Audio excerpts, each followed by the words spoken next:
Cumprimento a todos. Para o julgamento de hoje, nós vamos ter alguns processos que não poderão ser julgados.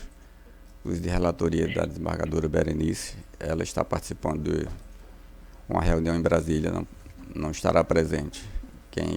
Quem tiver processo da relatoria dela será transferido para a próxima semana. A Câmara passou-se a realizar a sessão presencial toda semana, então a transferência é só de uma semana para a seguinte, não tem mais aquele intervalo alternado. O processo número 1 é o agravo do instrumento 080-6385-59, não cabe sustentação oral, o resultado do julgamento é pelo desprovimento. Vou priorizar, doutor Eduardo, os dois de Vossa Excelência, para Vossa Excelência ir para a primeira Câmara. O número 2, agravo do instrumento 080-8101-24, Unimed e Matheus Vinícius Diniz Medeiros. Neste processo falará só o doutor Bruno. Eu estou perguntando só Vossa Excelência para eu saber. Então, o meu voto é pelo desprovimento do agravo. Creio que Vossa Excelência dispensa a fala, certo?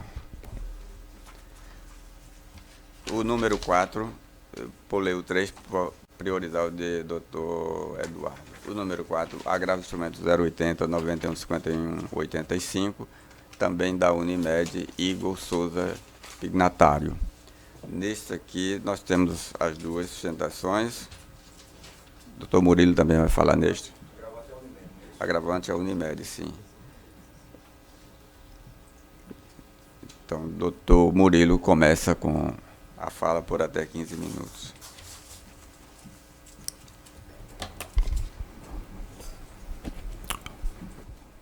Bom dia, desembargador Ibanez, presidente dessa segunda Câmara Civil, doutor Luiz Alberto, doutora Sandra Lala, quem faça uma saudação especial por estar iniciando recentemente as atividades aqui como desembargadora. Seja muito bem-vinda e com certeza o tribunal ganha bastante com sua competência e conhecimento. Doutor Eduardo, que excepcionalmente está compondo aqui a segunda Câmara, representante do Ministério Público. Doutores, essa demanda, para sermos bastante objetivos, ela já é de conhecimento do tribunal, de todos os desembargadores e juízes que vêm compondo essa corte, por ter se tornado uma demanda repetitiva. E diante dessa circunstância, a gente precisa fazer aqui uma breve rememoração de que a matéria base discutida, o objeto central, já foi analisado, não em um processo, mas em um IRDR. E esse tribunal, passados 3 anos de trâmite desse IRDR, através do seu plenário, definiu a tese que é a que vem sendo discutida, analisada, e que merece atenção especial, porque, no final das contas, o que está acontecendo hoje é que a tese definida no IRDR está sendo, pela maioria dos desembargadores e membros do tribunal, está sendo desconsiderada, como se não existisse a tese. E essa tese, apenas para contextualizar, embora todos tenham ela bem memorizada, ela definiu, em relação ao ingresso de novos médicos na cooperativa Unimed Natal, definiu o que não poderia deixar de ser, ou seja, prevalece sempre o princípio das portas abertas. Contudo, e esse é o ponto, o contudo é que traz toda a diferença para a análise da demanda. Foi reconhecido pelo tribunal, em fixação da tese do IRDR, que haveriam 2 hipóteses de excepcionalidade para a aplicação do princípio pleno da porta aberta, que é aquele em que qualquer interessado que preencha os requisitos poderia entrar. E esses dois requisitos foram observados de maneira plena, não só nesse processo que está sendo julgado nesse momento, da relatoria do desembargador Ibanez, como em todos os outros quase 60 processos que já estão em trâmite nesse tribunal, cuja matéria é exatamente a mesma: o ingresso de médicos anestesiologistas na cooperativa.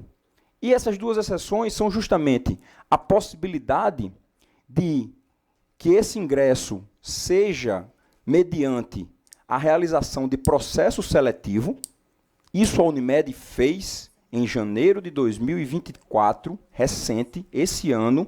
A Unimed abriu um processo seletivo para o ingresso de 48, ou 43, me desculpe agora se eu por esse pequeno detalhe, mas para mais de 40 médicos especialistas em anestesiologia. Foi aberto o processo seletivo seguindo todos os critérios estatutários, todos os critérios legais. E essa fixação do número de vagas, nesse quantitativo, foi feito mediante estudo técnico, por uma autuária. E esse é o segundo ponto da excepcionalidade fixado na tese do IRDR. O primeiro, a possibilidade de realização do processo seletivo. O segundo, que a limitação de vagas decorresse de um estudo técnico que demonstrasse a impossibilidade, a inviabilidade ou a razão pela qual aquela vaga, aquele número de vagas era necessário ou suficiente para a rede, para o atendimento de todos os beneficiários. Esses dois critérios foram objetivamente obedecidos pela Unimed. Tanto que o desembargador Ibanez, ao apreciar o pedido de concessão de medida liminar em sede de agravo para suspender a decisão do juiz de primeiro grau, a concedeu, reconhecendo justamente o que eu estou acabando de dizer, que no caso concreto, a Unimed observou aquilo que a tese do IRDR definiu. E caso não fosse assim, caso isso não for reconhecido, a insegurança jurídica a qual o IRDR visa justamente combater, irá prevalecer. Porque não só nesse caso, como eu disse, já são quase 60 ações exatamente sobre o mesmo objeto. Médicos da especialidade anestesiologia que optaram, isso é outro detalhe importante dessas demandas, não só desse momento, mas de todas as outras, os médicos optaram por não participar do processo seletivo lançado pela Unimed em janeiro de 2024. Foi uma opção. Esse processo seletivo foi divulgado na mídia, foi divulgado nas redes sociais, foi amplo. Vieram médicos de outros estados, mas os médicos de Natal, os médicos do Rio Grande do Norte, optaram. Eles não quiseram participar.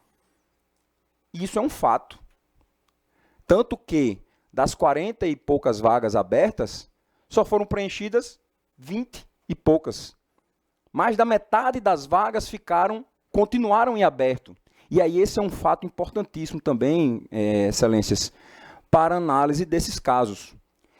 Em razão dos médicos anestesiologistas não terem aderido ao processo seletivo, e pelo fato de que a Unimed havia rescindido recentemente o processo com a Copanest, que até então exercia um monopólio nas atividades de anestesiologia no Rio Grande do Norte, a Unimed foi obrigada a celebrar contratos de prestação de serviço com pessoas jurídicas.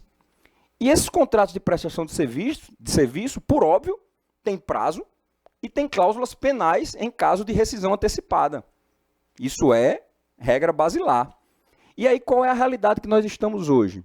Os médicos que, inicialmente, optaram por não participar do processo seletivo, por alguma razão, se arrependeram ou reviram o seu posicionamento e, posteriormente, depois de encerrado tal processo e depois de celebrado dezenas de contratos com pessoas jurídicas para suprir a prestação desse serviço, que outrora era prestado através da Copanest e hoje não mais. E repises, parênteses, foi a Copanest quem rescindiu com a Unimed, não foi a Unimed quem rescindiu com a Copanest. Então a Unimed se viu obrigada a celebrar contratos de prestação de serviço para suprir a sua rede e atender aos seus beneficiários.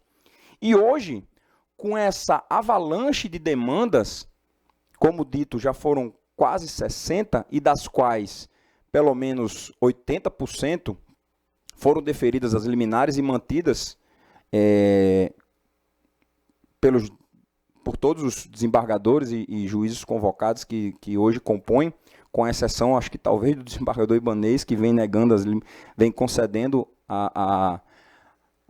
os efeitos suspensivos ou ativos nos agravos interpostos pela Unimed. O fato é que mais de 40 médicos da especialidade em anestesiologia ingressaram na Unimed após o processo seletivo por meio de decisão judicial. E a tendência é que isso só se avolume, porque são quase 200 médicos e nós não sabemos exatamente quantos optarão por ingressar com essas demandas. O fato é que hoje nós temos os médicos que ingressaram adequadamente pelo processo seletivo, nós temos os contratos de prestação de serviços celebrados que estão em vigência e não podem ser rescindidos sob pena de gerar um grande prejuízo, e nós temos uma grande quantidade de médicos que outrora optaram por não participar do processo seletivo e agora mudaram de ideia e ingressaram com essas demandas judiciais. E o fato principal, para além de todo esse contexto que eu estou apresentando, que estão nos autos e que é de conhecimento de todos, é que, na prática, caso seja mantido esse entendimento majoritário que vem sendo firmado aqui no tribunal, significa dizer que o IRDR não tem nenhum tipo de validade. Porque não está se dizendo, nem nas decisões, nem nos argumentos em si, que o processo seletivo que a Unimed realizou é inválido. Ele não foi anulado.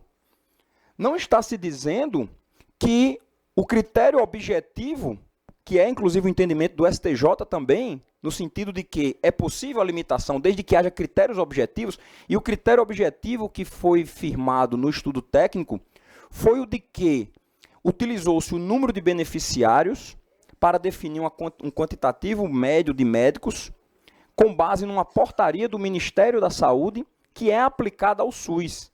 Contudo, a Unimed, diante das suas características e das necessidades, ela pegou esse quantitativo e multiplicou por 2. Então, foi utilizado um critério objetivo, foi utilizada uma norma federal que é um parâmetro para o SUS. E desse valor obtido foi multiplicado por 2. Então, assim, do ponto de vista objetivo, os critérios definidos no IRDR foram observados.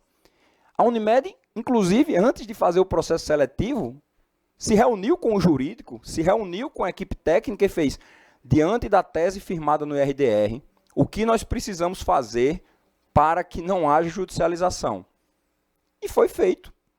Contudo, a judicialização vem ocorrendo, não se alterou em nada. Na época em que o IRDR foi instaurado, existiam em torno de 280 ações, cujo o objeto da ação era ingresso médico na cooperativa e aplicação ou não dos princípios das portas abertas, do princípio das portas abertas. E, após a decisão do IRDR, a discussão é exatamente a mesma. E aí a fixação da tese, ela perde a essência. Por quê? Deveria se discutir o seguinte: o processo seletivo foi irregular. Para que ele tenha validade, ele tem que seguir tais parâmetros. Aí tudo bem, a gente poderia rever o processo seletivo. Ou deveria se discutir, os aspectos técnicos apresentados no estudo não são suficientes. Eles devem ser revistos por tais e tais motivos. E aí iria ser revisto. Mas o que nós temos observado, com todas as vênias possíveis, é que a tese continua sendo, prevalece o princípio das portas abertas e não pode haver essa limitação. E isso já foi discutido no IRDR. Isso não há que se retomar ou que se invalidar a decisão anterior do IRDR, a não ser que haja um novo IRDR para rever aquilo que foi decidido em tese fixada. Porque o IRDR ele tem a aplicação a todas as demandas com o mesmo objeto, que é o caso. E, por fim, excelências, a gente também precisa se atentar para uma realidade de um cenário que era posto aqui no Rio Grande do Norte. Até o ano 2023, a Unimed ela era, de certa forma, usando um termo sem eufemismo, refém da Copanest. E justamente a partir do momento em que hoje houve a possibilidade de uma alternativa a esse modelo anteriormente firmado, e aí eu digo refém da Copanest, por quê? Porque todos os médicos anestesiologistas do Rio Grande do Norte inscritos no CRM são cooperados da Copanest. E a Unimed só conseguia, até então, ter médicos prestando o serviço de anestesia em qualquer de seus procedimentos aos seus beneficiários por meio da Copanest. Nenhum médico, membro da Copanest, para não dizer nenhum é uma palavra forte, tinha um médico cooperado na Unimed. A Unimed tinha um médico cooperado. Todo o restante do serviço de anestesiologia era prestado pela Copanest. E aí, diante de uma celeuma contratual e de não ter se chegado a um consenso sobre critérios para a renovação do contrato, a Copanest notificou a Unimed para rescindir esse contrato. E a Unimed se viu obrigada a buscar alternativas. E ela seguiu o que diz o RDR para atingir essas alternativas. Ela fez o processo seletivo e somente contratou outras empresas, com exceção de uma que já havia sido contratada anteriormente, especificamente para prestar serviço no hospital da Unimed, que era a Vortex, para não dizer que eu distorci a realidade, havia uma empresa já contratada, mas ela só contratou novas pessoas jurídicas a partir do momento em que não conseguiu completar o quadro através do processo seletivo. Eu estou repetindo isso para demonstrar que a Unimed simplesmente não optou por contratar pessoa jurídica em detrimento de cooperados. Ela fez o que tinha que ser feito e não conseguindo, porque os médicos não quiseram participar do processo seletivo, foi obrigada a buscar alternativas. Então, excelências, o que se traz aqui, o que se pede reflexão efetiva, é sobre a segurança jurídica que deve advir de uma tese firmada em um IRDR. É algo que nós consideramos muito relevante, muito sério, e que precisa de uma reflexão com todas as vênias, novamente, as decisões já tomadas.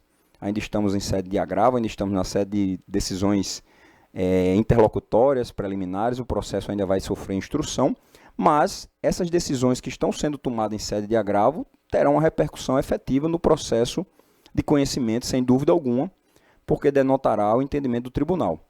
E o que se pede é que se observe no caso concreto e em todos os demais que têm exatamente o mesmo objeto e a mesma discussão, a aplicação efetiva da tese do IRDR, uma vez que a Unimed seguiu todos os requisitos. E aí chamamos a atenção que o desembargador Ibanez vem reconhecendo esse entendimento. A desembargadora Berenice, em algumas de suas decisões, reconheceu esse entendimento. Dr. Eduardo, em suas últimas decisões monocráticas, fez inclusive uma revisão de seu entendimento e concedeu também medida liminar em favor da Unimed, reconhecendo que foi observado os requisitos do IRDR. Então, diante disso, nós viemos solicitar, requerer e, para encerrar, requerer que seja reconhecido que a Unimed cumpriu aquilo que o IRDR definiu em sua tese. Muito obrigado e um bom dia a todos.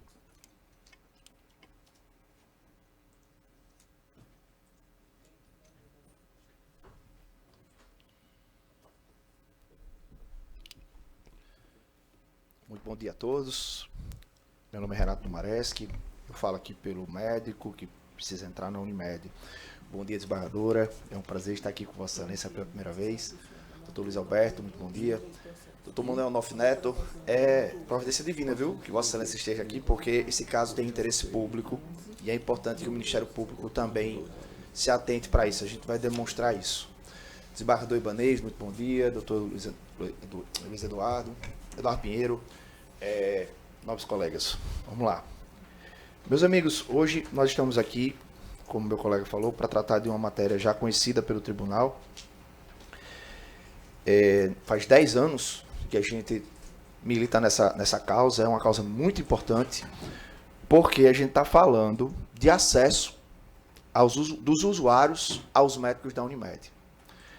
A Unimed, historicamente, ela é avaliada pela Agência Nacional de Saúde e ela tira todos os anos, Um ou outro que ela não tira essa nota, ela tira nota 10 em saúde financeira, pela ANS. A última avaliação da Unimed foi nota 2,5 em rede credenciada, em distribuição de rede, ou seja, disponibilidade de prestadores para os usuários. Nota 2,5, ou seja, ela tem nota 10 em saúde financeira e nota 2,5 em rede de prestadores. Por que ela tem uma nota tão baixa em rede de prestadores? E ela sempre tinha notas baixas, mas a pior foi a última agora, 2,5. Porque a Unimed tem esse costume de barrar o ingresso dos médicos na sua cooperativa. Quanto menos médicos a Unimed tiver, menor é o serviço que ela presta, porque maior é a dificuldade do usuário de ter acesso a esse serviço. Então, é muito comum o usuário ficar 2, 3 meses esperando uma consulta. Quem tem filho pequeno aqui e leva o filho pequeno na urgência da Unimed, na pediátrica, eu já tive esse desprazer de sair de lá 10 horas da manhã. 10 horas da manhã. Eu passei a noite inteira com minha filha lá, porque não tem acesso a pediatra. Obstetra é a mesma coisa. Então, é uma dificuldade gigantesca que o usuário tem de acesso. Mas por que a Unimed faz isso? Pelo que eu falei, porque quanto menos médicos tiver, maior é a sua rentabilidade. E melhor se colocam alguns dentro do grupo da cooperativa, porque eles vão estar com o mercado para eles. Isso é reserva de mercado. E o fato da Unimed ser uma cooperativa a coloca em primeiro lugar entre os planos de saúde. Sabe por quê? Porque ela é o único plano de saúde que não paga imposto de renda. Quem paga são os médicos. É o único plano de saúde que não paga ISS. Quem paga são os médicos. É o único plano de saúde que não entra em falência. Artigo 4º da Lei 5764/71. Porque ela é uma cooperativa. Quem paga os prejuízos da Unimed são os médicos. Então, por que ela está restringindo tanto os médicos a entrarem na cooperativa? E aqui, desembargador Ibanez, ela está privilegiando contratos com terceirizados, ao invés de privilegiar o acesso dos médicos nos seus quadros. O artigo 4º, inciso 1º, e o artigo 29 da Lei 5764 de 71, prevêem que o acesso é livre e ilimitado de quem quiser fazer parte da cooperativa. E o STJ, ele tem o posicionamento já afirmado quanto a essa realidade, de que o médico tem direito a entrar. O ministro Ricardo Vilas Boas Coeva, em 2014, no RESP 1.479.561, ele disse: não pode a cooperativa de trabalho médico recusar o ingresso de novo membro com base apenas na quantidade suficiente. É o que a Unimed está alegando aqui. Nós temos uma quantidade suficiente de médicos, não precisamos de mais.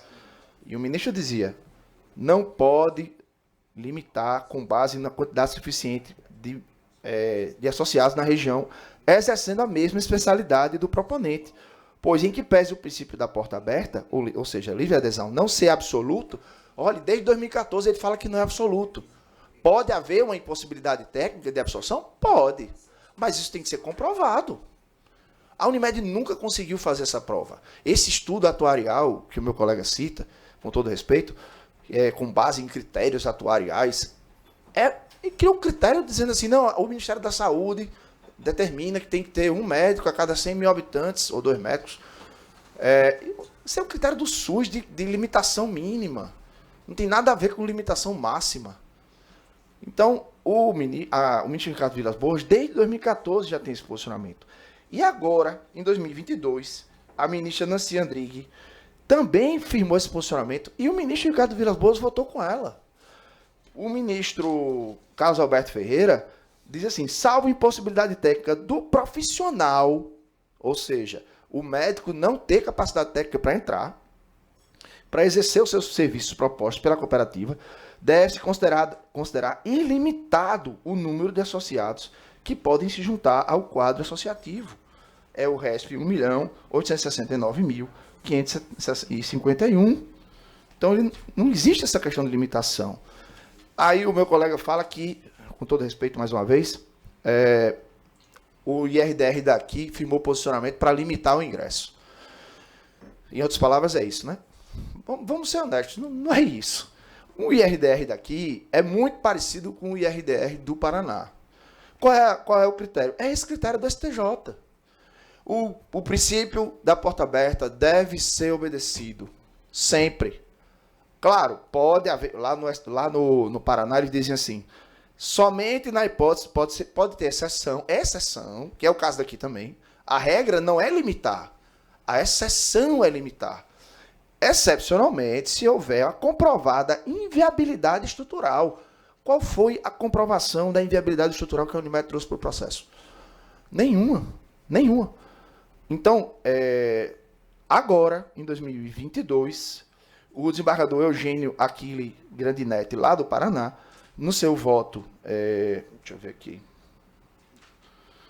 é um agravo de instrumento, eu não vou dizer o número, depois está lá nos processos, né? É o 001-130-9568, 2022, Londrina.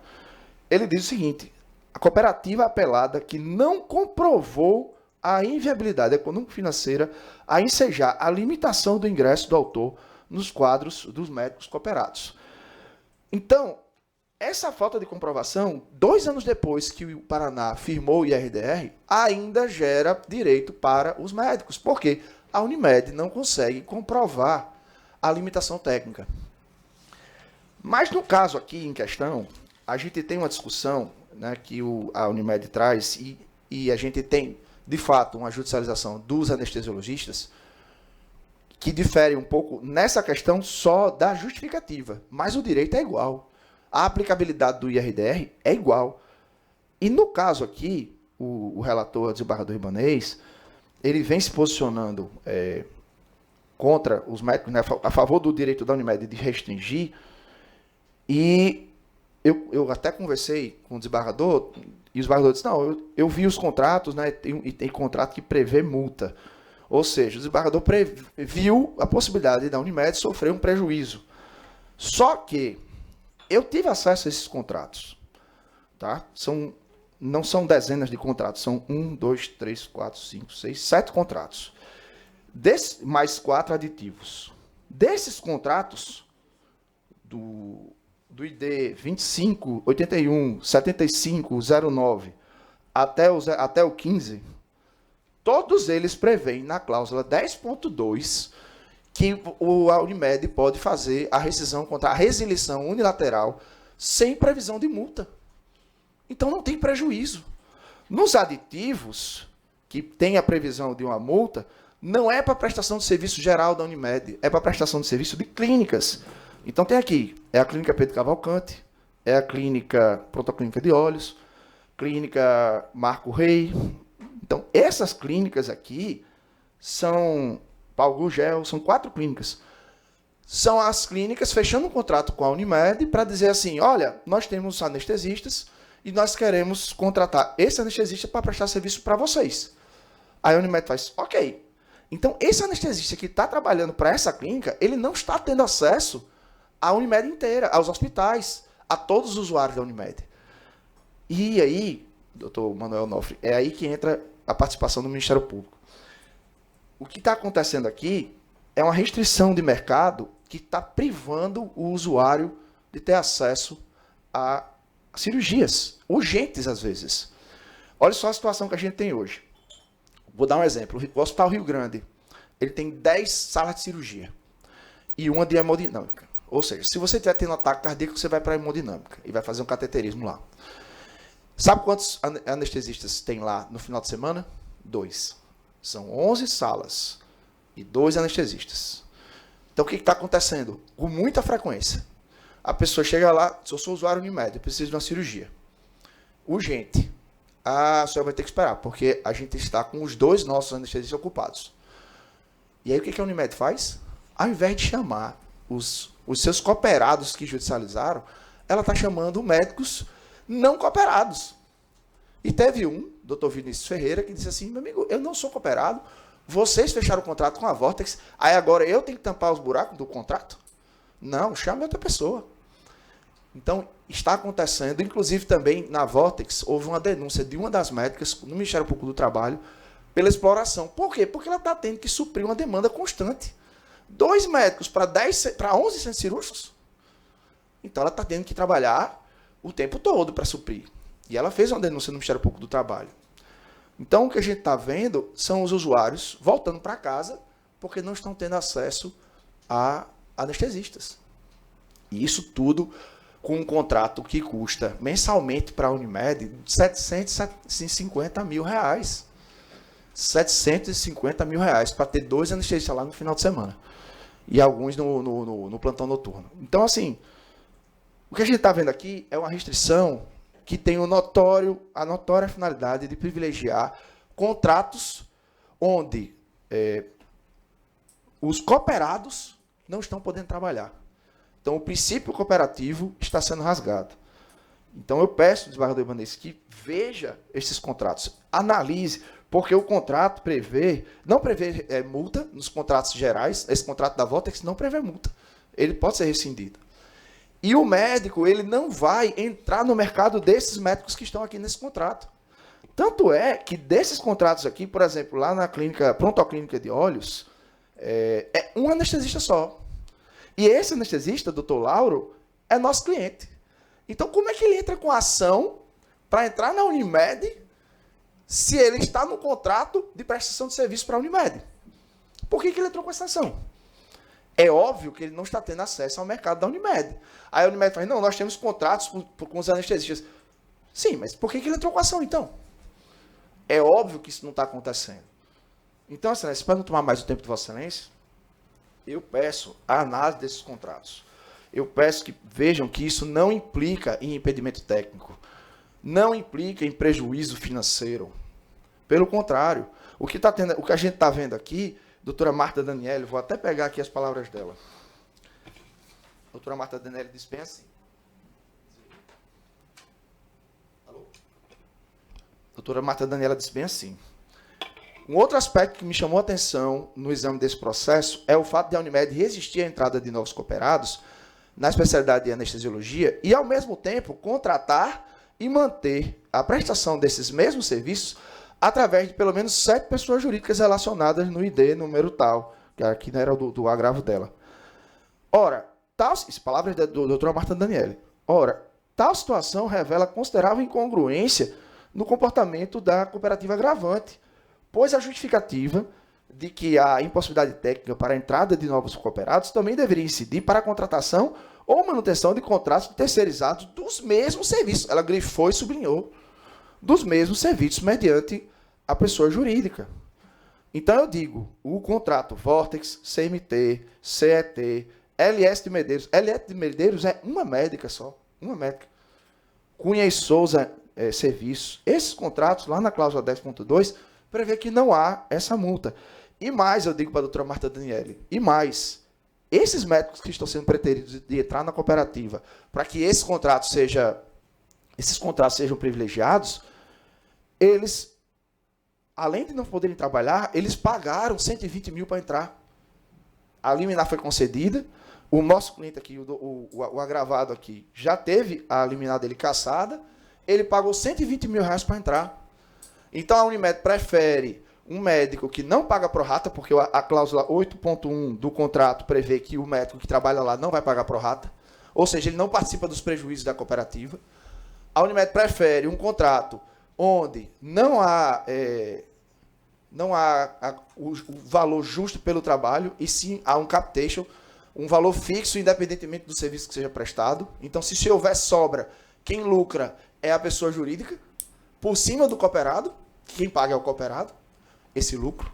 Doutor Renato, seu tempo terminou. Pronto. Então, assim, só para concluir, desembargador, eu peço a Vossa Excelência que observe esses contratos, desembargador Ibanez, porque a gente está tendo um prejuízo gigantesco com isso, o usuário está tendo um prejuízo gigantesco com isso, e vidas estão sendo colocadas em risco por causa disso. Obedeça-se o posicionamento do tribunal, que o IRDR no sentido de liberar o acesso, o livre acesso. Doutor Renato, seu tempo terminou. Ok, muito obrigado. Meu voto é pelo provimento do recurso. Concorda com o meu voto o doutor Luiz Alberto e discordo do doutor Eduardo. Recurso provido por maioria. O número 8, a apelação 081 47 57 53, Joelma da Silva Vargas e Unimed Natal. Bom dia, Excelência. Estou representando a Unimed Natal nesse processo. Deison Santos de Oliveira Rodrigues Nunes. Tem a palavra por até 15 minutos, doutor. Muito obrigado, Excelência. Inicialmente, gostaria de cumprimentá-los, na presença do presidente, doutor Ivanês, também doutora Sandra Lali, que é a primeira vez que estou participando da sessão, na presença de Vossa Excelência, também doutora Lourdes, doutor Eduardo, e demais componentes desse colegiado, membro do Ministério Público, colegas advogados e servidores. O processo em questão, para ser sucinto e não atrapalhar o andamento do trabalho da casa, versa sobre pedido de cirurgia plástica pós-bariátrica, onde a parte apelada requer o custeio dos procedimentos de lipodistrofia cural direita e esquerda, correção braquial, correção do dorso, com enxerto no glúteo, colocação de silicone na mama direita e na mama esquerda, além de alguns pequenos reparos, dermolectomia abdominal, o famoso, né, como fala-se no meio médico, abdômen de avental, e de umbigo também. Ao proferir a sentença, o juiz em primeiro grau determinou, julgou totalmente procedente os pedidos autorais, contudo, foi desconsiderado, Excelências, o pedido da operadora para a realização de perícia médica.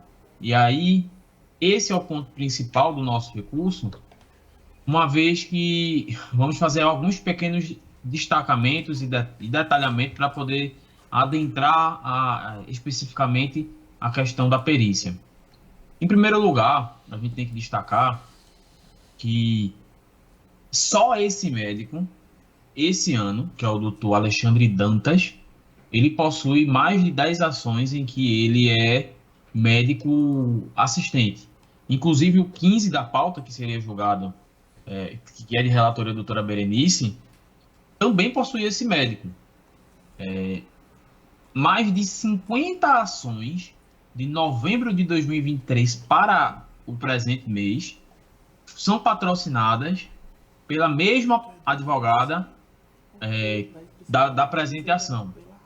Além disso, há laudos médicos que, embora de profissionais distintos, possuem sempre o mesmo fundamento, os mesmos pedidos, inclusive com laudos psicológicos do mesmo profissional, localizado, com seu escritório profissional localizado em Santa Catarina.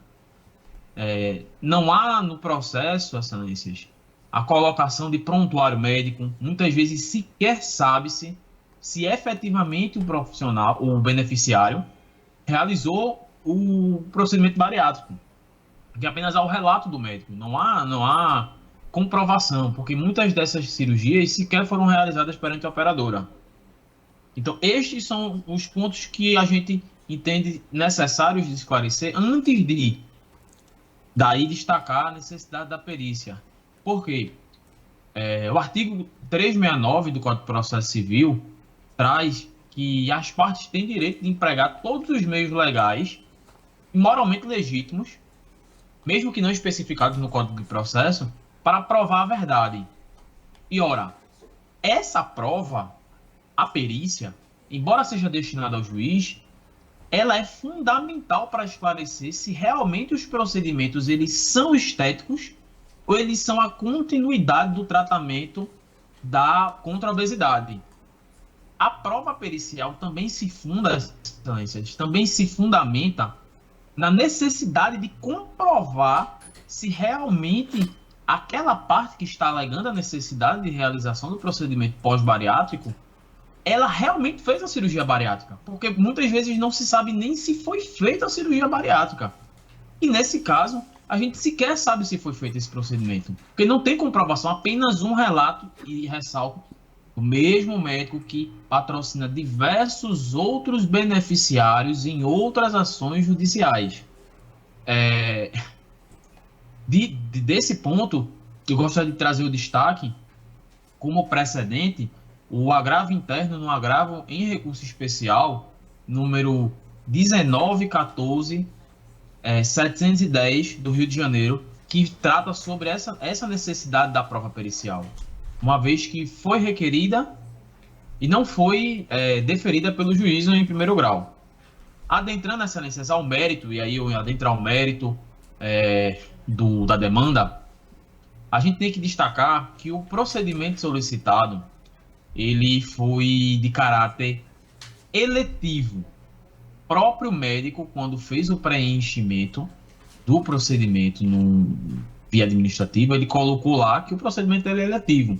Logo, se o procedimento ele é eletivo, inexiste para o caso em questão a urgência e emergência para sua realização. E por que a gente está falando isso? Porque em muitas demandas se pede, fundamenta-se esse pedido de urgência para acarretar, além do dano moral, uma possível, não vou gostaria de usar esse termo, mas uma possível agilização, uma possível pressa para que o judiciário analise, e muitas vezes essa análise ela não é aprofundadamente. Além disso, aqui eu vou parafrasear Dr. Cláudio, é um procedimento extremamente oneroso. Por vezes, esse procedimento passa dos 120 mil reais. E aí a gente traz o perículo em mora reverso na manutenção dessa decisão, em sentença, obviamente, que não acolha a necessidade da realização da perícia. Para que, como disse novamente, é o único meio de prova que a gente que podemos definir como 100% isento. Uma vez que o laudo médico proferido pelo médico assistente da beneficiária, ele é dotado de parcialidade.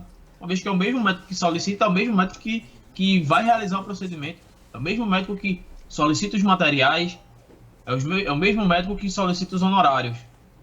Enquanto o laudo da operadora, autorizando parcialmente, se funda na parcialidade dos procedimentos serem de cunho totalmente estético.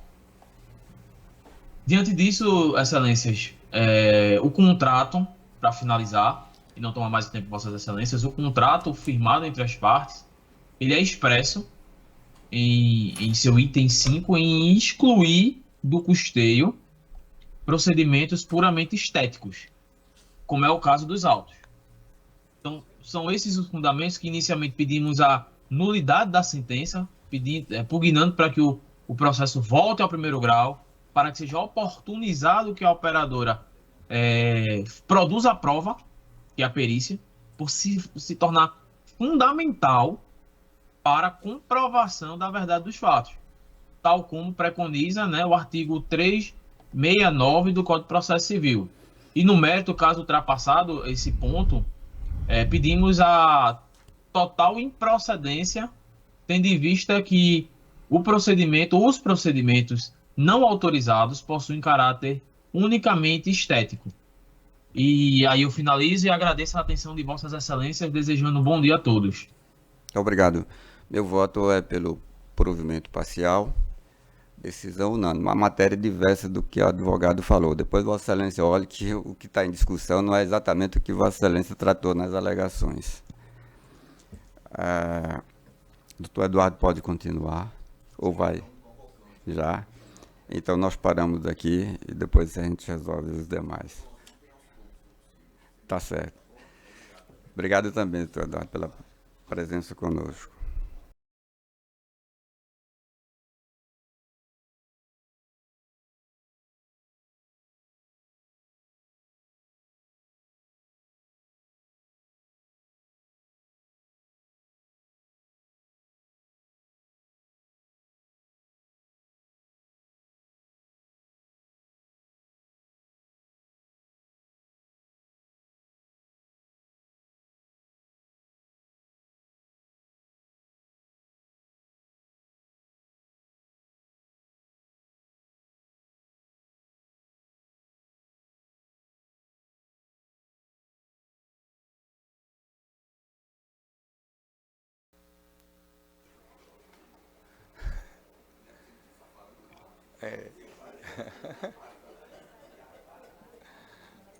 Senhor presidente, o número 7 o senhor retirou de pauta. O número 7 será adiado porque a divergência precisa de ampliação de quórum. Senhor presidente, o senhor relator desse processo e eu gostaria de só fazer um adendo, é rápido, 30 segundos. Como eu tinha dito, iniciado a fala no primeiro julgamento, como o senhor vai ter um tempo pela frente, hoje eu anexei uma manifestação nos autos com o acórdão do STJ, tanto do recurso especial como do agravo interno interposto pela Unimed, que é exatamente concedendo o assistente terapêutico em ambiente escolar e domiciliar a essa criança. Este processo desse julgamento, apesar de eu já ter conhecimento que a divergência é nesse sentido, mas ele discute apenas onde o tratamento vai ser feito, em Apodi ou em Natal. Então existe uma decisão anexada aos autos. Se o senhor puder compulsá-los antes de trazer, na próxima, eu agradeço. Eu iria fazer isso porque eu já estava destacado aqui, só não fiz ainda porque não será julgado hoje. Obrigado. Aqui. O número 5, apelação 0800-725-82, Maria Aparecida de Melo e Afonso Antônio de Oliveira. Algum advogado para fazer sustentação desse processo? Nenhum advogado, processo julgado. O número 6, apelação 080-2953-79, Instituto de Previdência IPERN e Adonira Vieira de Melo Carvalho. Algum advogado para sustentar neste processo? Sim, excelente. Sim, excelente. Estou presente. Fala pela parte apelante. Pela apelante. Acho que são 2 apelos, não é? São 2 apelos. Tá. Num apelo eu represento a apelada. E no outro apelo eu represento a apelante. Veja sua câmera que está desligada. Liga aqui. A minha cama está desligada. Vai. Ajeitando a cama.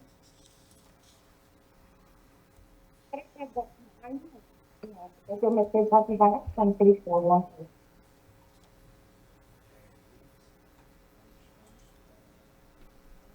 Vamos, Raquel, você pegou.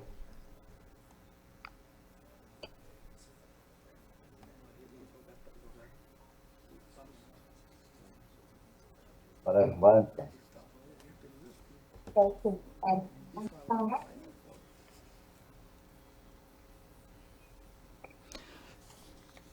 Doutor Enoque, enquanto Vossa Excelência resolve a câmera, eu vou chamar outro processo para a gente adiantar. Depois eu retorno ao seu processo. Ok, excelente. Obrigado pela atenção.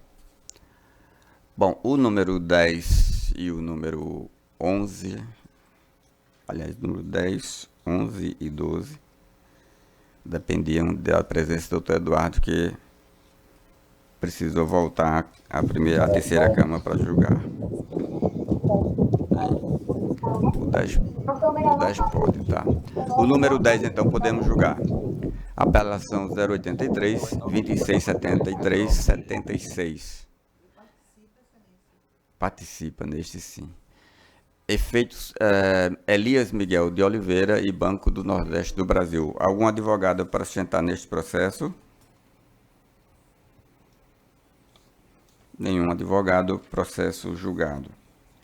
11 e 12 não podem ser julgados agora.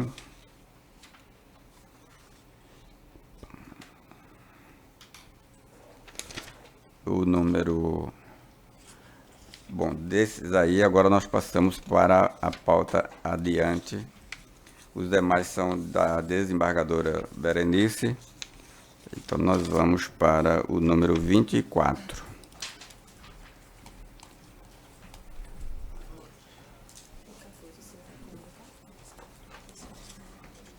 Não precisa. O 24 é a apelação 082, 72, 6308. Ministério Público e Estado do Rio Grande do Norte. Algum advogado para sustentar neste processo? Excelência, bom dia. Bom Pelo dia. Estado. Doutor Ibanez, rapidamente. Eu tenho uma audiência de instrução agora às 10 horas.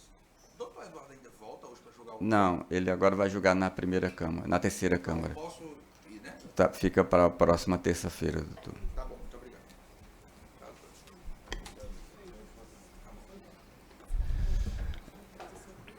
Certíssimo, senhor presidente, embargador Ibanez, excelentíssimo doutor Luiz Alberto, magistrado tão querido, tão admirado, desembargadora, agora sim, desembargadora Sandra Lali, que agora ocupa a cadeira que lhe cai tão bem, doutor, procurador de Justiça, doutor Manuel Onofre. O 13 é adiado. É uma honra sempre voltar a essa tribuna. 3. Dizer que hoje a desembargadora Sandra Lali tem uma responsabilidade dupla, sim, tá. porque ocupa uma cadeira que tem uma memória afetiva muito importante para todos que compõem o sistema de justiça potiguar, e depois porque está ao lado de um ser humano e de um magistrado muito querido e muito admirado.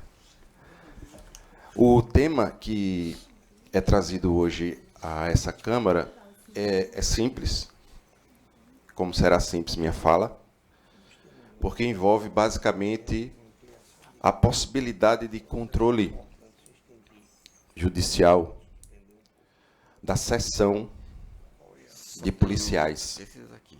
pela administração pública. Nós sabemos que a iniciativa do Ministério Público é sempre louvável, é sempre bem-vinda, quando pretende contribuir Talvez outro. para a eficiência, para a isonomia, para aprimorar a administração pública como um todo.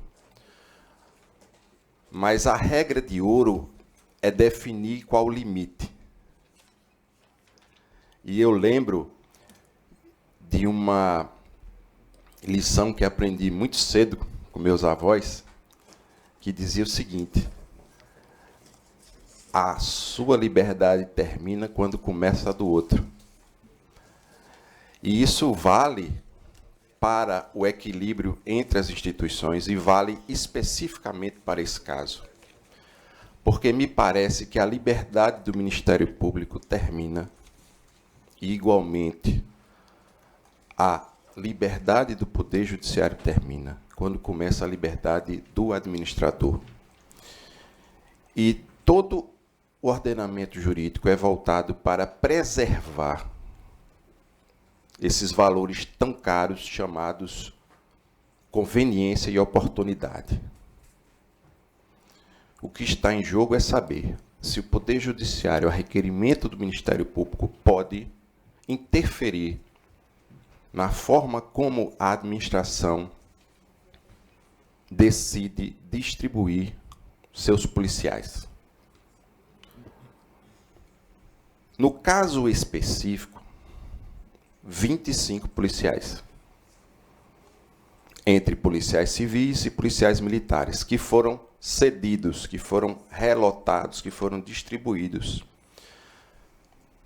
pela administração para órgãos estrategicamente escolhidos, porque a juízo do administrador. Só um instantinho, doutor, vou fazer uma verificação aqui. Pois não. Doutor Luiz Alberto, essa sentença da quinta vara é sua? Porque se for dele, ele não pode participar do julgamento. Bem colocado.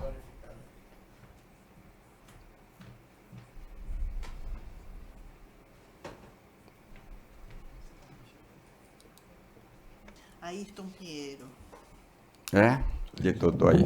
Geralmente eu olho, mesmo sendo da quinta vara, vai fazer próximo 30 anos que eu estou lá, sabe? Mas eu sempre olho e agradeço. Podemos então continuar. Obrigado, excelência.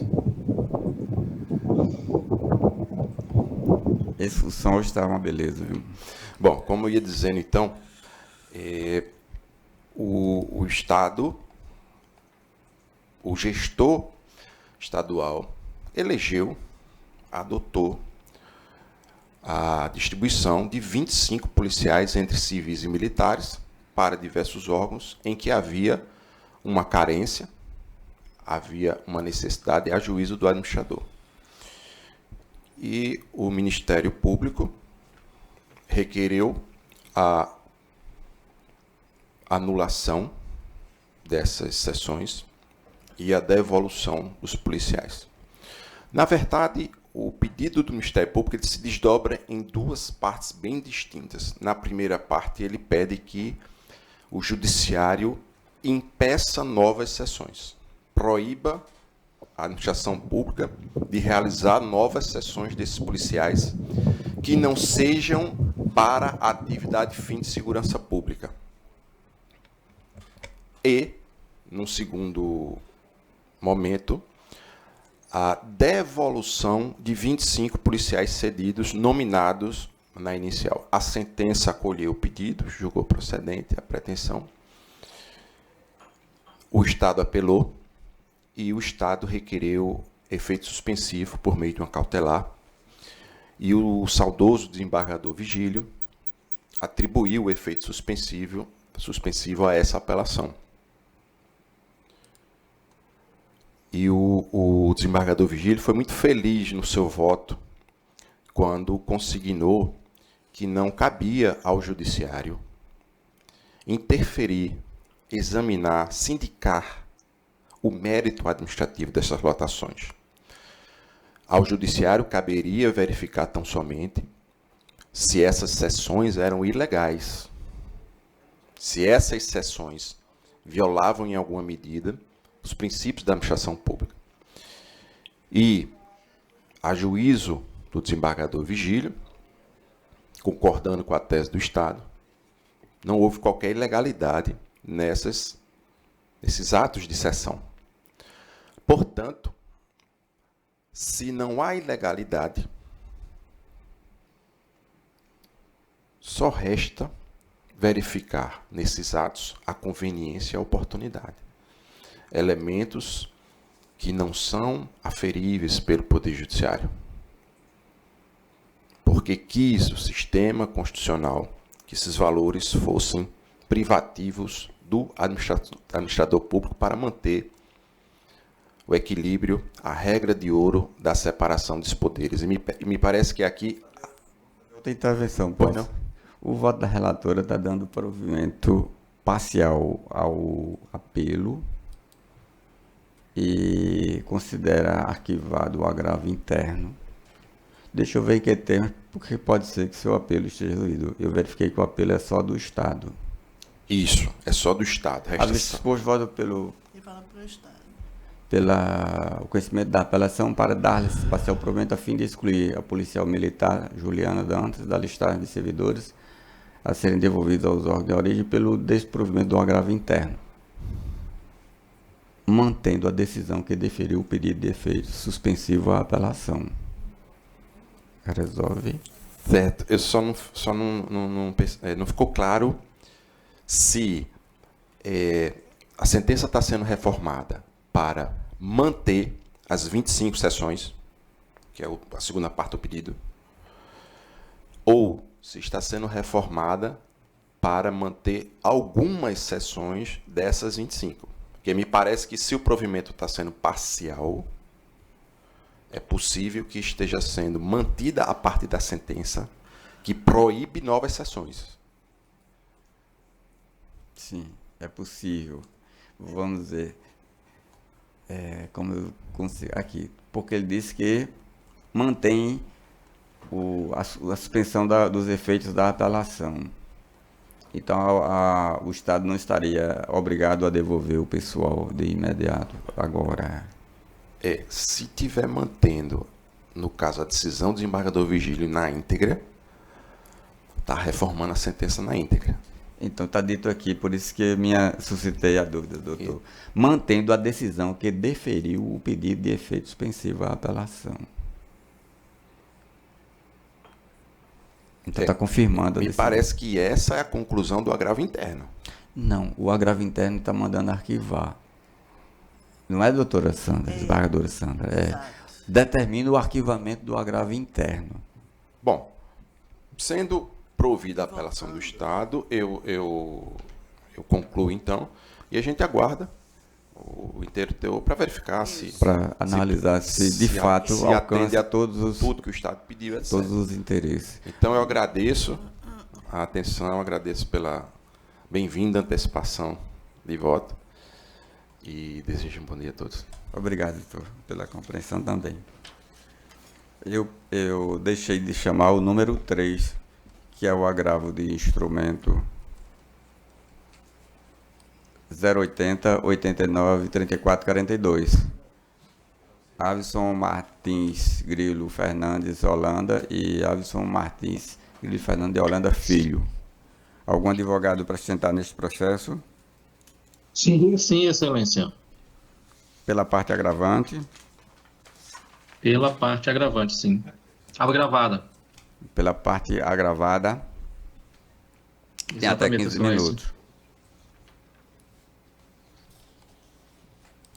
Tem até 15 minutos, doutor. Pode iniciar. Doutor, por Excelência. gentileza, pode colocar o paletó. Nós estamos em sessão. Ok, excelência. Desculpa. 3. 3.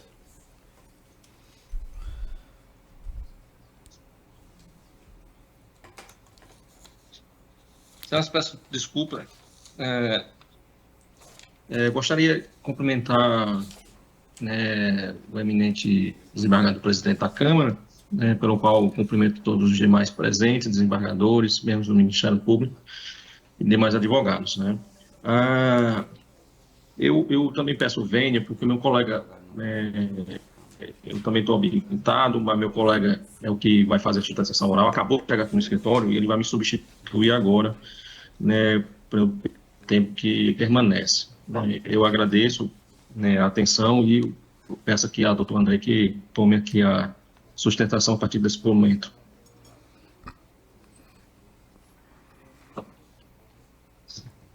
Bom dia a todos. Desculpem, excelência, foi o trânsito.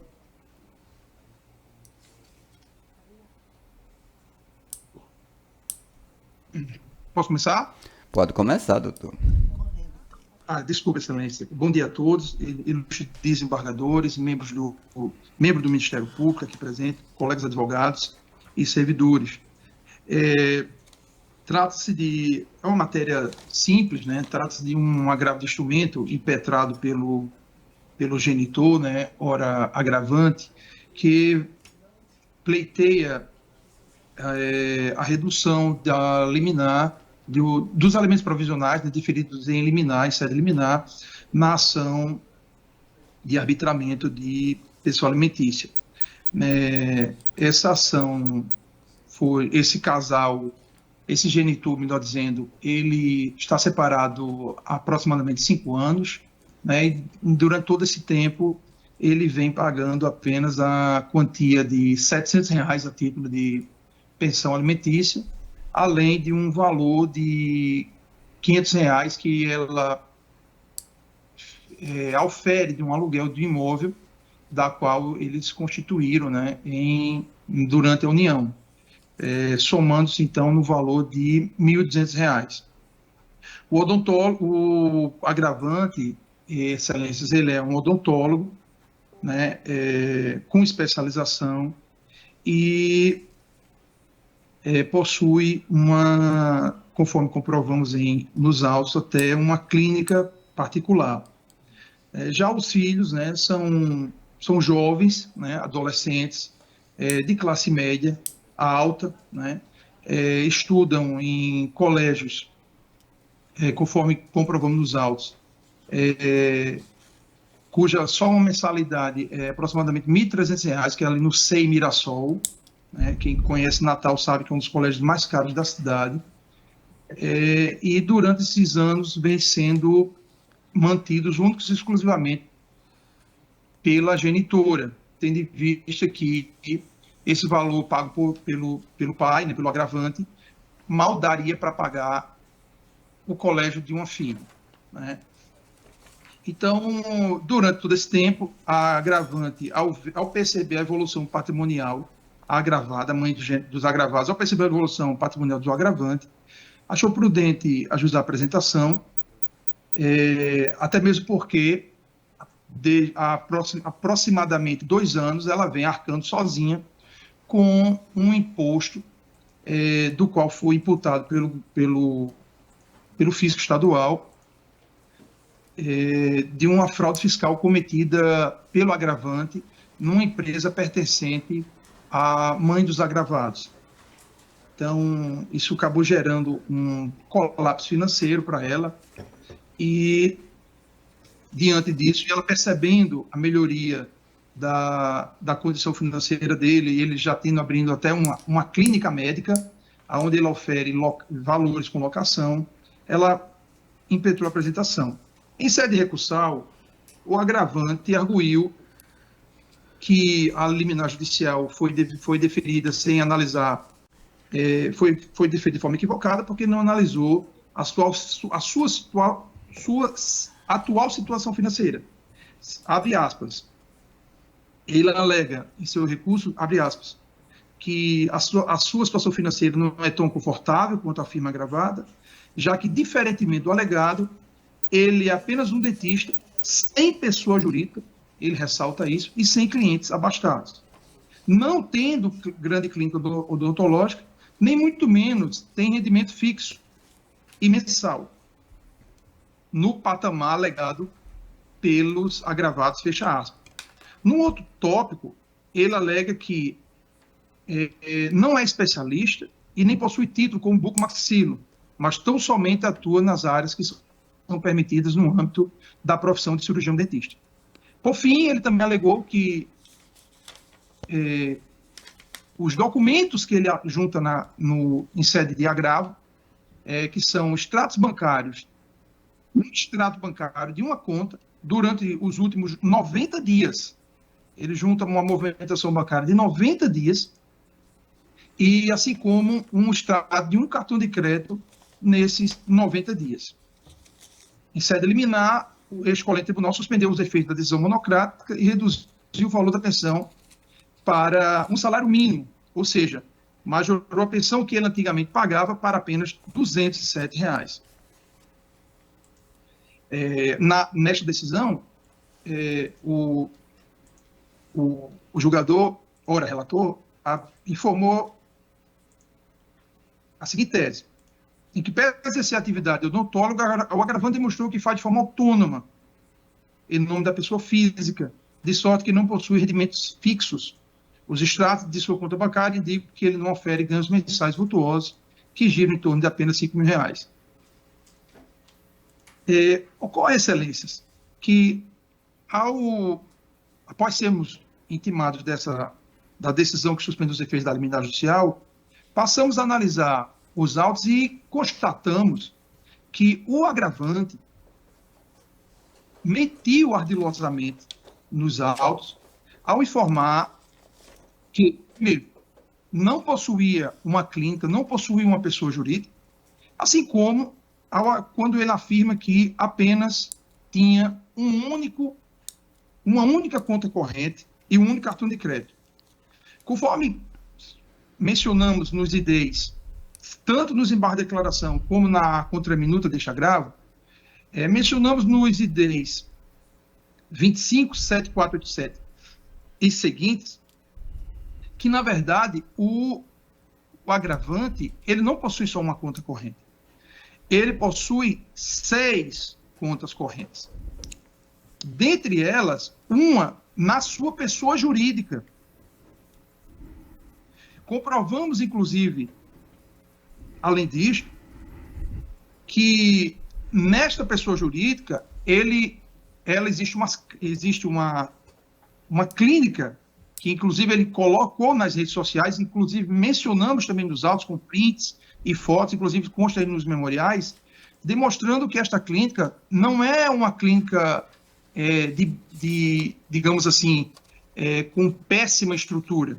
Tanto é verdade que ele subloca salas para várias outras especialidades da área de saúde, seja outros dentistas, nutricionistas, fisioterapeutas, esteticistas e psicólogos. Ou seja, o agravante obtém renda com a locação das salas existentes na clínica que possui. Mencionamos ainda que o agravante, nestas contas, inclusive até para comprovar que essas contas que ele possui são ativas, a mãe dos agravados simulou PIX, né? E os efetivou num valor simbólico de R$1, só para comprovar que aqueles valores eles entravam e não eram devolvidos porque as contas estavam ativas. Desesperado pela farsa de ter sido descoberta, o agravante, em sede agora de memoriais, anexa outras, mas não todas, mas anexa outras contas bancárias que ele omitiu quando apresentou o seu recurso, informando que, numa delas, ele, em 6 meses, obteve um faturamento de R$34 mil. Outra conta, que ele também juntou, comprovando que ele, em 30 dias, nessa conta ele movimentou R$11 mil. Em outra conta, R$9 mil. Ou seja, toda a base de fundamentação apresentada, excelências, pelo agravante, caiu por terra por provas apresentadas por ele próprio. Ou seja, o próprio agravante traz aos autos documentos que comprovam que ele possui, sim, condições de pagar uma justa pensão alimentícia aos seus filhos. Não é para agravado, é para os filhos, que são adolescentes, acabou de entrar agora na fase adulta, né? E necessitam desses proventos para poder se manter. Conforme, seguindo, o próprio Ministério Público, em seu voto, foi pelo desprovimento do agravo de instrumento, justamente porque considerou que o agravante não se incumbiu, afinal de contas, o ônus da prova é dele, ele não se incumbiu de comprovar que realmente passa por uma situação financeira de hipossuficiência e que não teria condições de arcar com a pensão alimentícia arbitrada pelo juízo de primeiro grau. Que, data vênia, excelências, não é um valor exorbitante. Estamos falando aqui apenas de 2 salários mínimos. Só a multa que a mãe dos agravados paga devido a uma fraude que ele cometeu perante o fisco estadual, só essa multa hoje equivale a mais de R$1.400. Desculpe, R$2.400. Está também anexado nos autos esses parcelamentos que ela foi obrigada a fazer. Então, diante de toda essa explanação, excelência, estamos aqui pleiteando o desprovimento do agravo, haja vista que, primeiro, comprovamos que o agravante possui sim condições de arcar com esta quantia de 2 salários mínimos. Ele é um odontólogo, é uma das profissões, inclusive, mais nobres que temos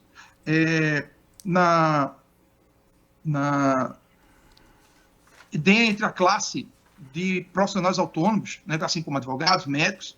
O odontólogo, ele é uma profissão nobre.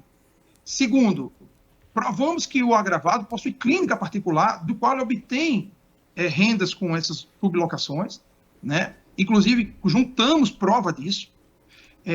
Comprovamos ainda que uma pessoa, um profissional que tem 6 contas correntes, notoriamente, se ele possui 6 contas correntes, é porque ele possui um faturamento que necessita de contas correntes. Diante desses fundamentos, a parte agravante, especialmente sob a premissa de que não é justo que todo o encargo alimentar ainda continue sendo suprido pela genitora, que também é profissional autônoma, é uma terapeuta ocupacional, e que vem arcando com todo esse sustento dos filhos, desde a separação do casal, praticamente sozinha. Então, diante destas alegações, vemos aqui, e diante da farta prova documental que produzimos nesta fase recursal, vemos pleitear aqui ao ilustre relator e aos demais desembargadores membros da Câmara que seja desprovido o agravo do instrumento, com base, inclusive, no parecer do ilustre membro do Ministério Público. Muito obrigado. Esclareço aos colegas que, aliás, aparentemente desnecessário, que o agravo de instrumento examina a decisão do juiz. Não examina prova e nem é permitido produzir prova em agravo de instrumento. Essas provas devem ser produzidas no processo de conhecimento, que é a fase adequada para instruir o processo. Só depois que o juiz analisar essas provas é que o tribunal poderá reexaminá-las, mas não pode reexaminar como fase inicial instrutória. Por isso, minha decisão está baseada no que foi produzido até a análise que o juiz fez ao proferir a decisão liminar na ação ordinária.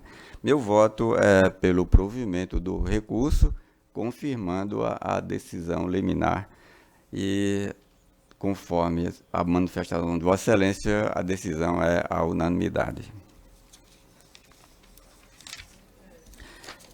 Temos um processo, o número 6, que o advogado não conseguiu acessar com vídeo e agora eu retomo para saber se ele está apto tecnicamente a comparecer à sessão para votar. É o agravo, é a apelação 080-2953, Iperne e Odonira Vieira de Melo Carvalho. Doutor Enoque está presente.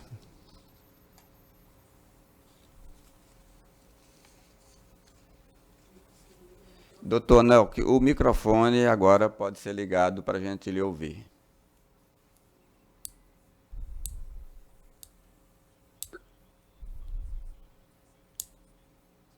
Foi desligado? Agora está ligado, estamos ouvindo. Pode iniciar a sua fala.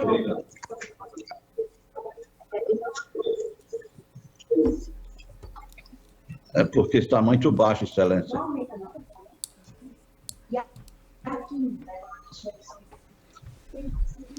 Dá para aumentar o volume? O volume que aumenta é Vossa Excelência em sua máquina. O alto-falante está aí. Para nós, o seu som está bem, o volume adequado. Pode contar o tempo dele, porque eu não vou ficar esperando ele resolver o problema técnico. Ciente. Vai ser ele para falar novamente. Sim, eu estou ouvindo. Eu ouvi. Está ouvindo aí? A fala é sua, doutor Enoque. Se Vossa Excelência começar a falar, seu tempo está sendo contado. Interessante. Bom dia a todos. Senhor presidente da sessão, doutor Ibanez, senhoras desembargadoras aqui presente, representante do Ministério Público. Hoje estou utilizando a palavra perante o presente julgamento, foi por um simples fato, de que é um processo bastante complexo e que envolveu já várias controvérsias, inclusive demandas.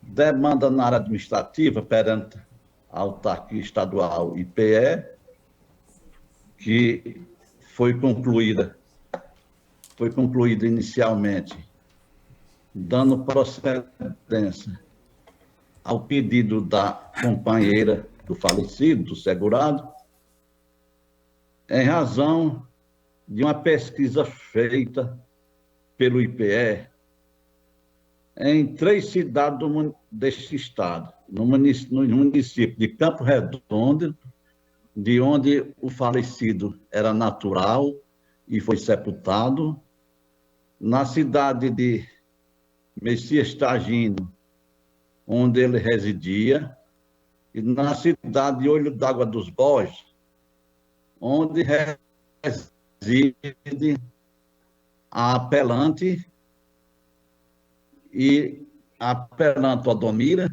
e a apelado ao mesmo tempo. Porque, como esse processo, as partes apelaram, tanto a senhora Odomira apelou, como a senhora Nilza, Maria Nilza, minha cliente, também apelou, como o Instituto de Previdência do Estado também apelou. Então, existem 3 apelações, e, no caso, 3 apeladas e 3 apelantes. Então, tornou-se muito controverso o fato em si.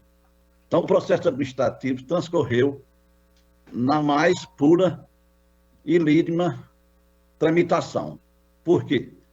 Logo após o falecimento do segurado, do ex-segurado, sargento Gilberto Monteiro de Carvalho, as interessadas, tanto a companheira do falecido,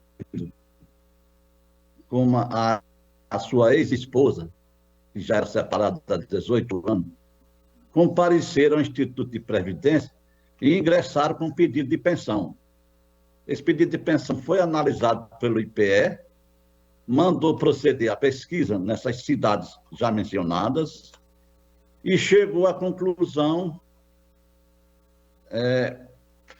lídima de que a beneficiária seria a minha constituinte, Maria Nilza de Souza Batista. Por que a conclusão chegou nesse sentido? Porque foi comprovado que a mesma residia com o mesmo, vivia em união estável, pública e notória, há mais de 18 anos, tendo convivência exclusiva com a mesma, na cidade de Missistagem. Não tinha mais contato com sua ex-esposa, ora apelada, na cidade de Olho d'Água. Não tinha qualquer tipo de vínculo, nem afetivo, nem econômico e nem social. Era separado de fato com a sua ex-esposa, apesar de ser casado no civil. Mas que esse fato, atualmente, é irrelevante diante das novas percepções dos nossos tribunais e da própria legislação do Instituto de Previdência Social, através da Lei Complementar 308 de 2005, que no seu parágrafo 3º diz que a ex-companheira, a companheira que vive com o segurado há bastante tempo, tem direito à pensão. Ex-companheiro falecido não tinha mais vínculo nenhum com a sua ex-esposa. Nem prestava alimentos, nem visitava e nem tinha qualquer relacionamento. O único relacionamento que o falecido tinha antes de morrer era com uma filha do primeiro casamento, que lhe prestava alguma ajuda financeira, sem ser pensão. Então, esse fato ficou incontroverso, tanto no processo administrativo, como no processo judicial que tramitou em Patu, na comarca de Patu, uma justificação judicial.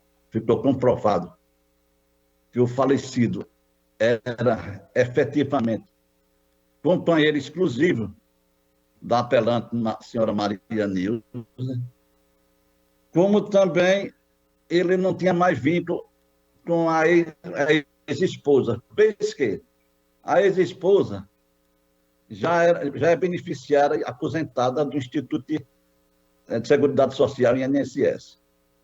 Não tinha mais filho menor. E, diante desses fatos, o IPE e o MMJ de Patu chegaram à conclusão que a pensão deveria ser deferida unicamente para sua companheira de convivência, há 18 anos.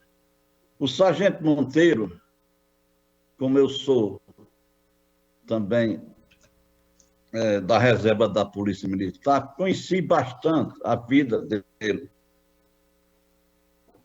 Ele foi delegado em Olho d'Água, onde residia com a sua companheira, a sua ex-esposa, a senhora Domira, e lá constituiu família e tinha uma residência.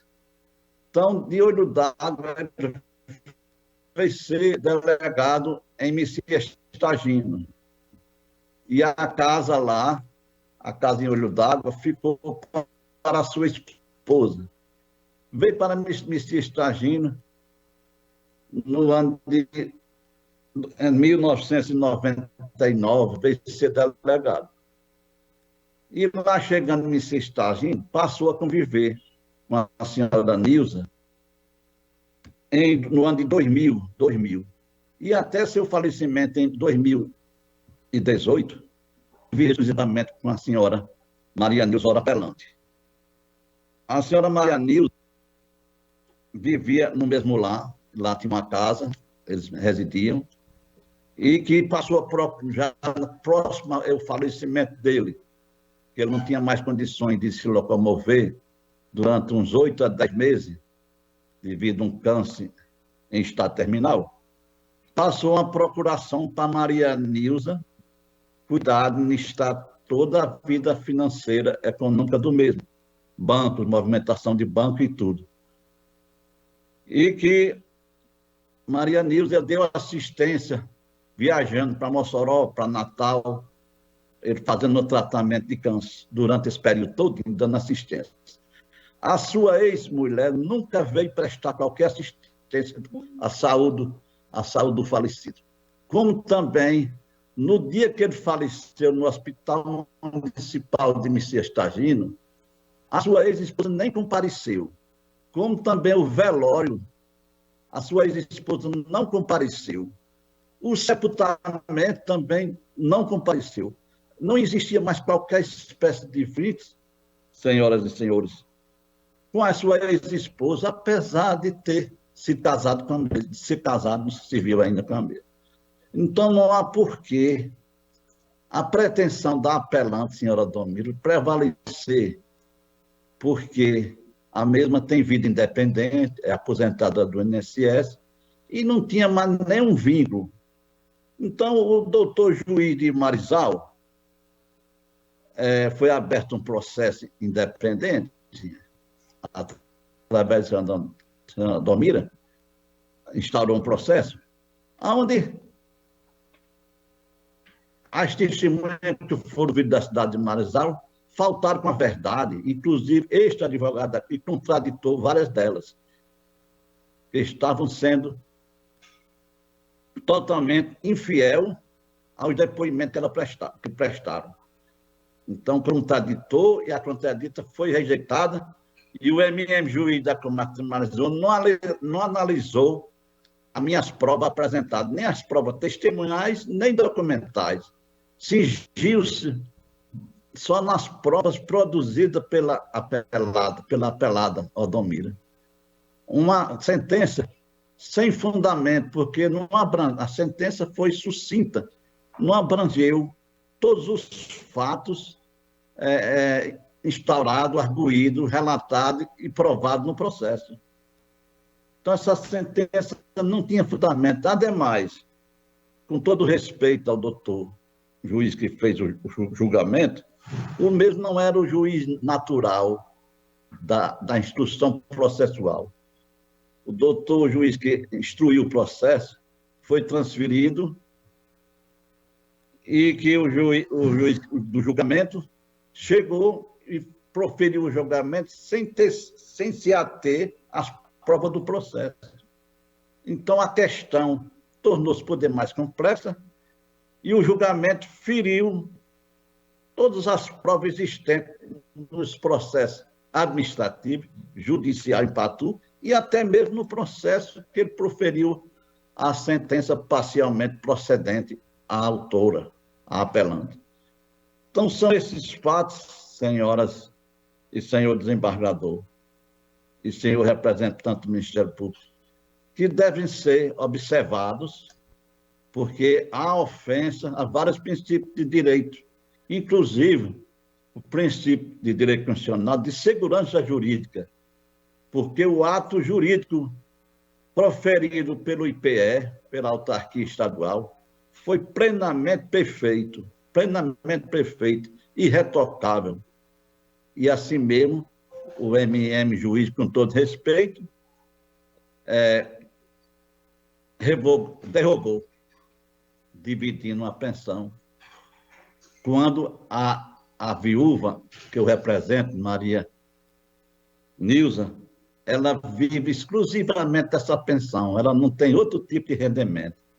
Ficou à mercê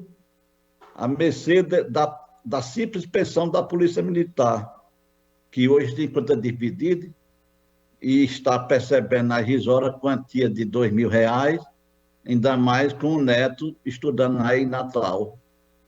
Está em dificuldade financeira devido à dicotomia da pensão que vinha percebendo há mais de 3 anos. Então, esses fatos são necessários observar para que sejam proferidos um julgamento dentro dos parâmetros legais e dentro da fundamentação que norteou todos os processos, os 3 processos. Então, Excelência, agradeço bastante a atenção que me tem nesta vez, apesar que eu esteja em Mossoró bastante idoso e adoentado, mas fiquei feliz em usar a palavra, mesmo com as dificuldades, como eu venho tendo no processo, do meu microfone, da minha câmera, não está me focando, né? Mas Deus ajudou e me deu essa oportunidade de eu falar para todos e pedindo e rogando que reveja a situação dessa pensão, porque a real viúva, a viúva verdadeira, está passando por dificuldade com um filho menor aí em Natal para estudar, e que seja feita justiça devido à realidade de fato existente. Ninguém pode se ater mais à situação, porque ele foi casado com uma pessoa que não se preocupou em fazer o divórcio, por esquecimento, por inércia, ou desídia, e agora prejudicar uma pessoa que realmente conviveu com ele 18 anos, prestou assistência na convalescência, no internamento, no velório e no sepultamento, na cidade de Campo Redondo. Então, são esses fatos, senhoras e senhores, que eu peço que revogue a sentença e conceda a pensão integral à minha constituinte. Tenho dito. Obrigado, doutor. O voto da relatora é pelo desprovimento de todos os recursos, de ambos os recursos. Decisão unânime. O próximo é o número 25, apelação 0800-478-72, Banco Itaú BMG consignado, Francisco de Assis Claudino. Algum advogado para sustentar neste processo? Nenhum advogado presente, processo julgado. O número 26, apelação 0800-829-69, Adolfo e Vilma Luiza Andrade de Andrade. Adolfo de Alencar Eulálio. Algum advogado para sustentar neste processo? Sim, Excelência. Vossa Excelência fala pela parte agravante ou agravada? Apelante ou apelada? Eu sou apelante. Apelante. Devo começar, Excelência? Pode começar, doutor. Ok, Excelência. Bom dia a todos, os presentes desembargadores, autoridades, colegas advogados e serventuários da Justiça. Meu bom dia. Especialmente a desembargadora relatora Sandra Elali, agora na condição de desembargadora, né? Excelência, essa ação ela é fundamentalmente possessória, né? Ela foi distribuída em 2021, em agosto de 2021, e um ano depois eu fui citado. No caso, eu estou advogando em causa própria. Desculpa não ter dito isso no início. A sentença, Excelência, é de causar repulsa, porque se vê nela uma parcialidade tremenda, sabe? Então, nada do que foi defendido foi analisado pelo juízo, né? O juízo, ele viola, desde a petição inicial, o próprio depoimento da autora e, inclusive, a parte legal. Eu explico. Na fundamentação, o meritíssimo juízo de piso, ele alegou que o esbulho teria sido configurado através da construção de uma cerca. Porém, Excelência, a petição inicial dá notícia que o esbulho ele se configurou através da derrubada de uma cerca e a construção de um muro. Ou seja, a sentença está indo contrariamente ao que foi alegado na petição inicial. O dispositivo da sentença, nobres jogadores, ele inicia assegurando a posse direta da autora, violando dessa forma o próprio depoimento pessoal da autora, em audiência de instrução e julgamento, que declarou que jamais teve a posse, jamais exerceu a posse, conforme dito na inicial. Ela sempre residiu na cidade de Ilhéus, na Bahia. E ao final do dispositivo, ele invocar o artigo 1228 do Código Civil, tratando da propriedade, automaticamente ele violou o parágrafo 2º do artigo 1010 e o parágrafo único do artigo 557 do CPC, porque vedam a parte entrar com problema, com questão de propriedade dentro de uma ação iminentemente possessória. Fundamental nesta ação que a autora tenha o exercício da posse. Isso não existe. Tanto que foi rogado por diversas vezes a inspeção judicial aqui no terreno, para comprovar que não existe plantações, é um terreno baldio. Sequer a função social da propriedade é respeitada. É um terreno abandonado, cujo proprietário, que na época nos alugou esse terreno, ele comprou esse terreno em 1999, 4 anos antes da autora comprar esse imóvel. E de lá para cá, ela nada fez, nenhuma ação reintegratória foi movida contra os proprietários. Hoje, eu sou proprietário. Eu comprei esse imóvel e fui surpreendido com esta ação. Juntado, o que mais chama atenção também é que o juízo de piso, ele mantém a decisão liminar, né, de reintegração de posse na sentença. Acontece, nobres jogadores, que na sentença, a fundamentação da sentença configura o esbulho através de uma construção de uma cerca. Na decisão interlocutória, que foi o julgamento interlocutório do mérito, ele sustenta através da derrubada de uma cerca. Ou seja, é uma insegurança jurídica.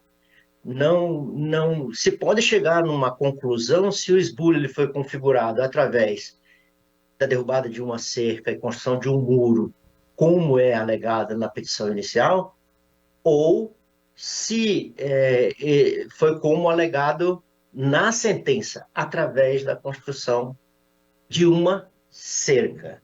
E é por isso, nobres julgadores, que eu insisto que eu entendo que a sentença ela é parcial.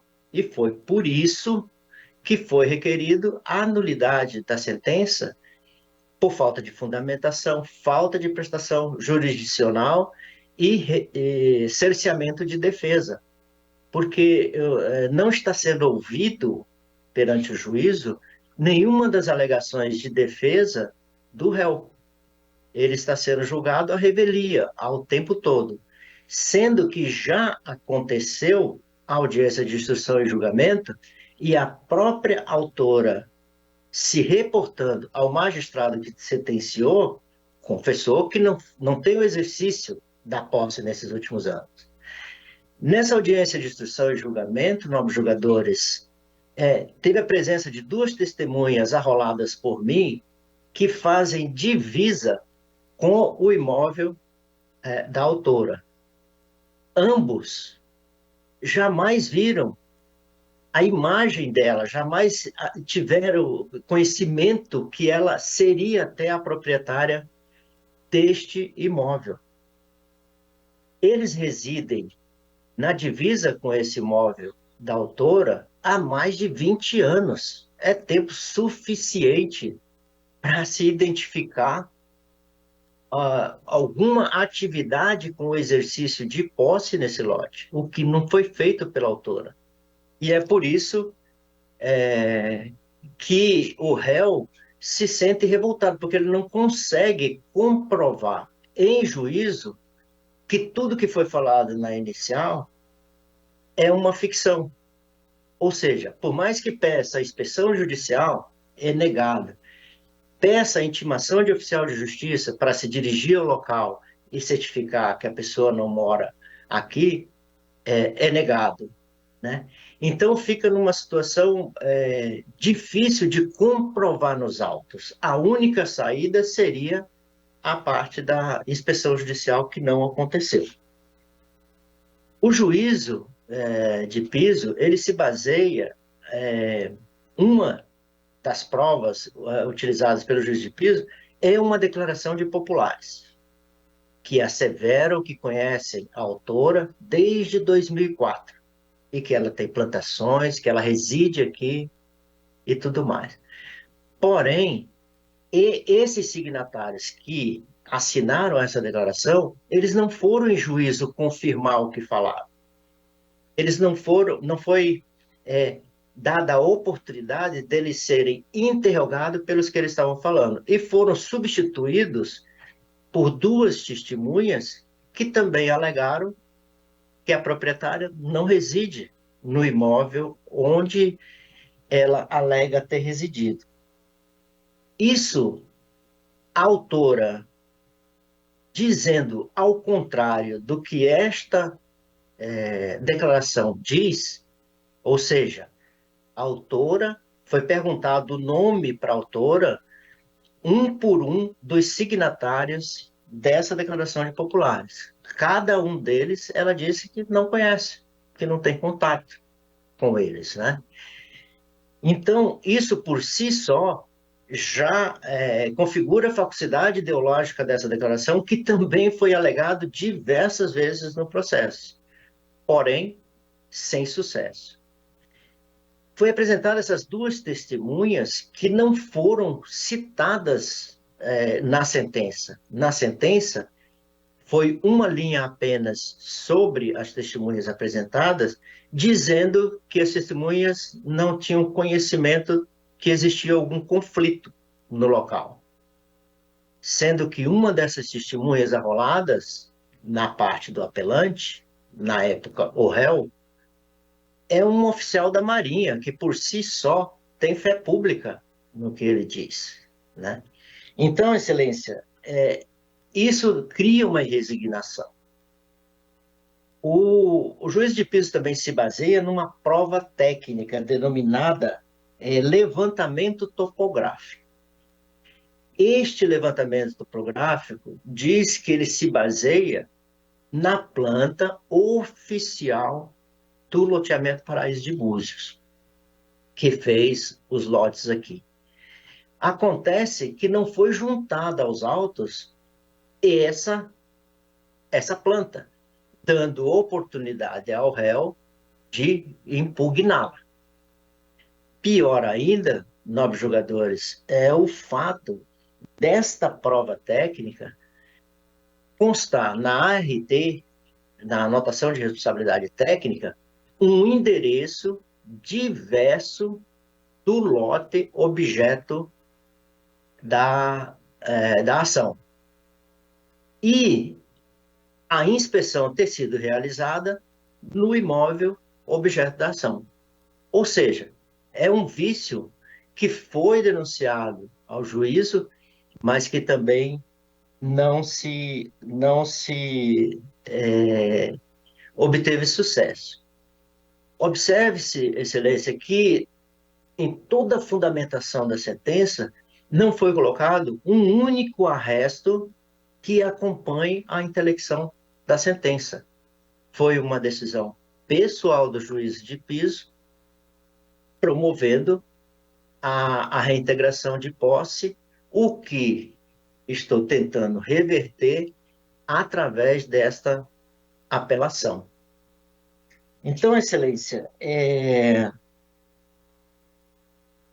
o fato primordial, a minha resignação, é que não se consegue comprovar através da inspeção judicial ou de qualquer outra impugnação que seja feita, seja na contestação, seja nas razões finais, seja através de embargo de declaração, todas as ferramentas jurídicas disponíveis e utilizadas nesse processo não obtiveram êxito para comprovar um fato que é pura ficção. Não existe nada do que foi alegado na petição inicial é verdadeira.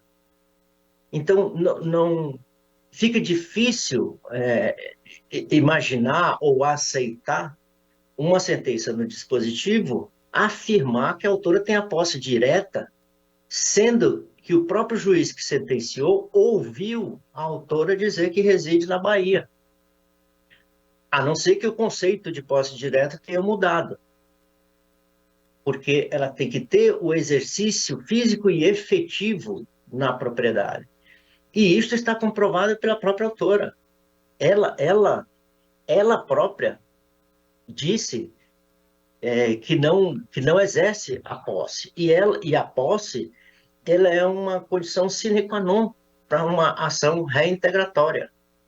Sem a posse, sem o exercício da posse, não há nem o que se discutir a questão da reintegração em si própria, né? Inicialmente, em 2021, quando foi autuada a ação, eu exerci a posse através de um contrato de locação. Após a citação, quando houve a citação, eu já era proprietário. O doutor tem 1 minuto para terminar.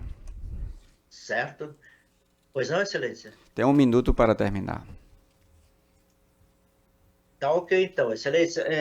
Eu encerro, então, para não ser repetitivo, e me coloco à disposição para eventual questionamento. Obrigado. O voto da relatora é pelo desprovimento do recurso. Unânime, Excelência. Pelo provimento parcial do recurso. O voto da relatora é pelo provimento parcial do recurso. Provimento parcial. Fico contente que o senhor me deu a palavra para enaltecer a nova desembargadora, né? Sandra Elali, e tive a graça de, pelo menos com ela, obter um voto, ainda que seja parcialmente provido. Eu agradeço, então, Excelência. Muito obrigado. Ok. Concluímos os processos judiciais. Os demais são para debate, que aí aguardaremos a presença da desembargadora Berenice para debatermos na próxima sessão. Na ordem administrativa, Eu não tenho nenhuma proposição, só homenagem aqui ao nosso procurador, doutor Onofre, que participa conosco. Embargadora Sandra, alguma manifestação? No mesmo sentido, doutor Luiz também.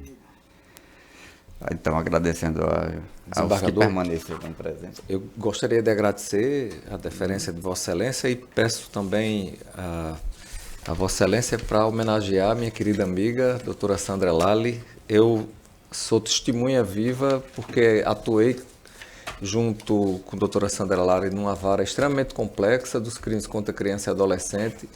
É uma das pessoas mais competentes que eu conheço, então ganha o tribunal, ganha a sociedade norte-riograndense com a vinda de doutora Sandra para esta corte. E por isso, Excelência, que eu peço a palavra para exatamente homenageá-la e dizer da admiração que eu tenho por Vossa Excelência, doutora Sandra.